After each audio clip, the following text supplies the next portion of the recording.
नमस्कार, मी प्रीती. आवाज इंडिया मराठीमध्ये आपल्या सगळ्यांचं स्वागत आहे. तर नजर टाकूया आजच्या टॉप 10 महत्त्वाच्या घडामोडींवर. आजपासून संसदेच्या पावसाळी अधिवेशनाची सुरुवात होत आहे. केंद्र सरकार पावसाळी अधिवेशनात 8 विधेयकं मांडणार आहेत. यामध्ये देशाच्या भूवारसा आणि प्राचीन अवशेषांच्या संरक्षणाशी संबंधित एक महत्त्वाचे विधेयक समाविष्ट करणार आहेत. सादर होणाऱ्या विधेयकामध्ये राष्ट्रीय क्रीडा प्रशासन विधेयक, भूवारसा स्थळे आणि भू अवशेष विधेयक, खाणी आणि खनिजे सुधारणा विधेयक आणि राष्ट्रीय उत्तेजक द्रव्य विरोधी विधेयक यांचा समावेश आहे. तर काँग्रेस खासदार गौरव गोगोई म्हणाले, या अधिवेशनात आम्ही पहलगाम हल्ला, सीमा संघर्ष, ट्रम्प यांचा युद्धबंदीचा दावा, बिहारमधील विशेष सघन आढावा असे मुद्दे उपस्थित करू. पंतप्रधान हे सरकारचे प्रमुख आहेत. संसदेद्वारे देशाला या मुद्द्यावर माहिती देणे ही त्यांची नैतिक जबाबदारी आहे. राष्ट्रवादी युवक काँग्रेसचे प्रदेशाध्यक्ष सूरज चव्हाण यांनी रविवारी लातूरमध्ये छावा संघटनेच्या कार्यकर्त्यांना बेदम मारहाण केली होती. या मारहाणीत छावा संघटनेचे अनेक कार्यकर्ते जखमी झाले होते. या पार्श्वभूमीवर सोमवारी सकाळी सूरज चव्हाण यांनी एक व्हिडिओ प्रसिद्ध करत माफी मागितली. त्यांनी यामध्ये म्हटले की प्रसार माध्यमांवर अशा बातम्या चालू आहेत की शेतकऱ्याच्या प्रश्नांवर आवाज उठवला म्हणून विजय घाडगे पाटील यांना आम्ही मारहाण केली. मी स्वतः शेतकऱ्याचा मुलगा आहे. कोणी शेतकऱ्यांच्या प्रश्नांवर आवाज उठवला तर त्याच्या पाठीशी उभे राहणे ही माझं कर्तव्य समजतो, परंतु असंवैधानिक शब्द वापरला आमच्या नेतृत्वाबद्दल म्हणून आमच्याकडून तशीही कृती झाली. मी त्याच्याबद्दल दिलगिरी व्यक्त करतो आणि मी लवकरच विजय घाडगे पाटलांची भेट घेऊन त्यांच्या मनातील गैरसमज दूर करेन, असे सूरज चव्हाण यांनी म्हटलंय. लातूरमध्ये काल अजितदादा गटाचे प्रदेशाध्यक्ष सुनील तटकरे यांच्या पत्रकार परिषदेत छावा संघटनेच्या कार्यकर्त्यांनी पत्ते फेकले होते. यानंतर राष्ट्रवादी युवकचे प्रदेशाध्यक्ष सूरज चव्हाण आणि त्यांच्या कार्यकर्त्यांनी छावा संघटनेच्या विजयकुमार पाटील आणि अन्य कार्यकर्त्यांना बेदम मारहाण केली. त्यांनी अगदी कोपर आणि बुक्यांनी छावा संघटनेच्या कार्यकर्त्यांना मारहाण केली. यानंतर छावाच्या कार्यकर्त्यांना रुग्णालयात दाखल करण्यात आलं. अखिल भारतीय छावा संघटनाचे प्रदेशाध्यक्ष विजयकुमार घाडगे यांना झालेल्या मारहाणाच्या निषेधार्थ आज लातूर बंदची हाक देण्यात आली आहे. सूरज चव्हाण यांच्या विरोधात गुन्हा दाखल होईपर्यंत आणि त्यांना शासन होईपर्यंत आंदोलन सुरू ठेवण्यात येणार आहे, असा इशारा देण्यात आलाय. राज्यात गेल्या काही दिवसांपासून हनी ट्रॅपची चर्चा चांगलीच रंगली आहे. मात्र मुख्यमंत्री देवेंद्र फडणवीस यांनी या गोष्टीचा साफ इन्कार करताना हनी ना ट्रॅप असल्याचे सांगत त्यांनी शक्यता फेटाळून लावली होती. मात्र आज शिवसेना खासदार संजय राऊत यांनी फोटो ट्विट करत देवेंद्र फडणवीस यांना खुलं आव्हान दिलं आहे. मुख्यमंत्री देवेंद्र फडणवीस यांना उद्देशून केलेल्या ट्विटरमध्ये संजय राऊत म्हणतात की मुख्यमंत्री देवेंद्रजी विधानसभेतही दिशाभूल करतात. महाराष्ट्रात हनी ट्रॅप नाही असे त्यांनी सांगितले. या एका फोटोची सीबीआय मार्फत चौकशी होऊ द्या. दूध का दूध, पाणी का पाणी होईल. 4 मंत्री, अनेक अधिकारी अडकले आहेत. शिवसेनेतून फुटलेले 4 तरुण खासदार याच ट्रॅपमुळे पळाले, असा गंभीर आरोप खासदार संजय राऊत यांनी आपल्या ट्विटमध्ये केला आहे. याची सूत्र जामनेर, मुंबई, नाशिक आणि दिल्लीमधून हल्ली आहेत, असेही राऊत यांनी म्हटलंय. कृषी मंत्री माणिकराव कोकाटे सभागृहात चक्क ऑनलाईन जुगार खेळतायत असा दावा करत आमदार रोहित पवारांनी हा व्हिडिओ ट्विट केला आहे. आणि त्यानंतर राज्यातल्या राजकारणात एक नवा वाद सुरू झालाय. एकीकडे राज्यात शेतकरी आत्महत्या होत असताना कृषी मंत्र्यांचा हा खेळ पाहून नेमकं काय म्हणावं असा सवाल उपस्थित केला जातोय.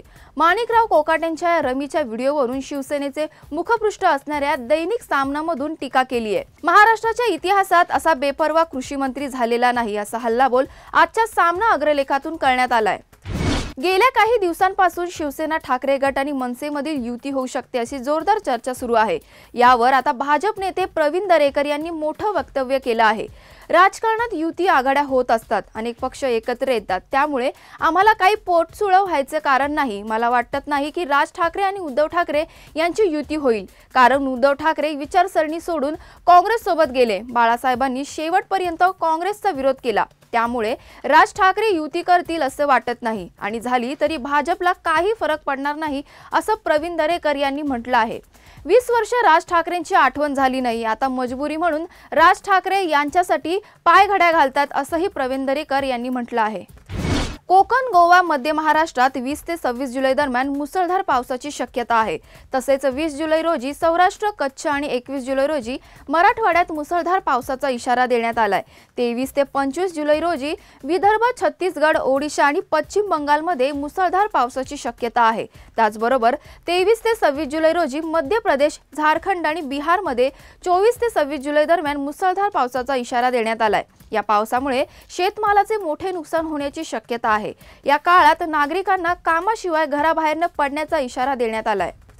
ज्या कुटुंबांचं आर्थिक उत्पन्न हे 2.5 लाखांपेक्षा कमी आहे अशा कुटुंबातील महिलांसाठी सरकारने मुख्यमंत्री लाडकी बहीण ही योजना सुरू केली आहे। या योजनेच्या निकषात ज्या महिलांची नावं बसत नाही त्या महिलांची नावं या योजनेतून वगळण्याचं काम सुरू आहे।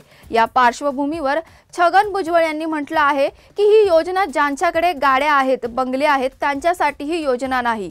योजना ही नेहमी गरिबांसाठी असते, ही योजना श्रीमंतासाठी नसते।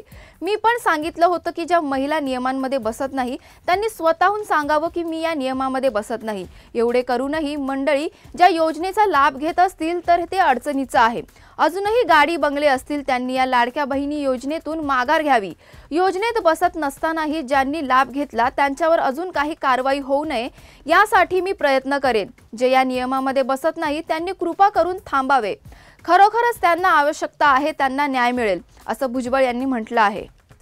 इंग्लंड विरुद्ध इंडिया यांच्यातील चौथा कसोटी सामना हा मँचेस्टर मधील ओल्ड ट्रॅफर्ड स्टेडियम मध्ये 23 जुलैपासून खेळवण्यात येणार आहे। हा सामना भारतासाठी महत्त्वाचा आहे।